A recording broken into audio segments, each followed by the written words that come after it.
Deku is the one that pulled the trigger. But you could have stopped her.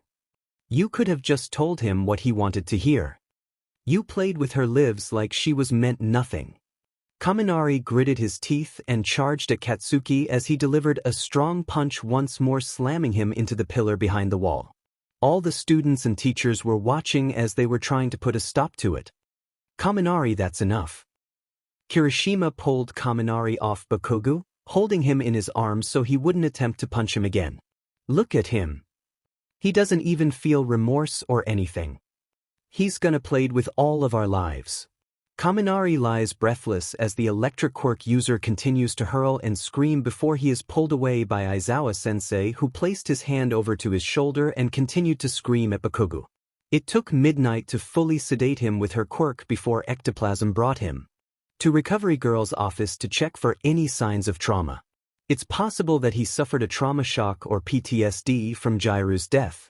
Alright, now I won't be saying this again for the second time, so listen up, Aizawa said in a stern voice, gaining the attention of his class. With 2 of your classmates already gone, it's sufficient to say that none of you're allowed to get out of the school premises at this point. While none of you are my students any longer, you still living in this place, and it's still our responsibility to keep everyone in the school safe. So we're staying in the dorms. Ida confirms. Yes, I don't want to see you lurking in the hallway except during the night. But if we find you trying to sneak out like what Kaminari did, we won't be held responsible for anything that's fallen upon you. What? Uraraka looks in shock at his choice of words. I told you beforehand that I don't want to see you at my class, meaning that you're no longer my students. If you want to take your chance out there, then that's not my problem, but anything that happens, UA won't be held responsible for it. Aizawa informed them with a stern voice. Aizawa then took his leave along with the rest of the staff as he left with a pained expression on his face. Even though he was furious with his class and manipulated everyone to be wrongly imprisoned by Midoriya in the first place, he couldn't help but feel that Midoriya was doing this on purpose to bring down his class one at a time. You'll also like Nizu-sensei Most Wanted. Assassination Classroom 𝗂𝗃 by 𝗓𝗏𝗄𝐺 Nizu-sensei Most Wanted. Assassination CL9K1K, when a mysterious creature sends a rocket to the moon and made it explode and into a permanent crescent. The students of Class 1A of UA find themselves confronted with Let the Hunt Begin, UA Hero/Villain Civil War practice game by 𝗓𝗏𝗄𝐺. Let the Hunt Begin, UA Hero/Villain Civil War 2 𝗵4K. What happens when, after the USJ attack, the teachers discuss the possibility of a traitor in UA and find Izuku's notebooks? What happens when the class thinks he was Call Me Usagi. I'm not Deku anymore. By 𝗓𝗏𝗄𝐺. Call me Usagi. I'm not Deku anymore. 2K3K Izuku Midoriya was one of the students that were participate into Civil War game that Nizu came up with. However, Izuku was chosen to be the villain. Needless to say that Foxfire Villain Izuku by 𝗓𝗏𝗄𝐺. Foxfire Villain Izuku K9K Izuku Midoriya had enough from life. He was ignored by everyone, even his family. One fateful night the boy was by a villain. The villain lead him to his emissary and the assassin hero. By Auli Persona 125 Assassin Hero. K4K Midoriya's an assassin from Class 3E, of course. He's gotten into UA and is in Class 1A. Now all that's left to do is to occasionally do some missions for Silent Death by Cloudy X Autumn Silent Death K6K, end quote. Life is full of surprises, like I never expected to be a villain, but here we are. End quote. Izuku Midoriya, quirk, Reaper status, #1 villain. Things were going he felt so utterly useless right now. His class is being picked off one by Midoriya because of what they did, and even though his anger is justified, killing a student is considered to be a crime, and Midoriya is now gone from a vigilante to a serial killer at this point. He has to find him, and he needs to bring him to justice so that no one will ever fall victim to his cause ever again. After they were heading out of the Class A dorm, Nizu held an emergency meeting regarding the death of Kyoka on a live video call that Izuku made. The sound of that pistol fired still echoes deep inside their ears as they can't believe that this is happening right now. They all know that Izuku Midoriya is responsible for killing Mina Ashido and chopping off her head,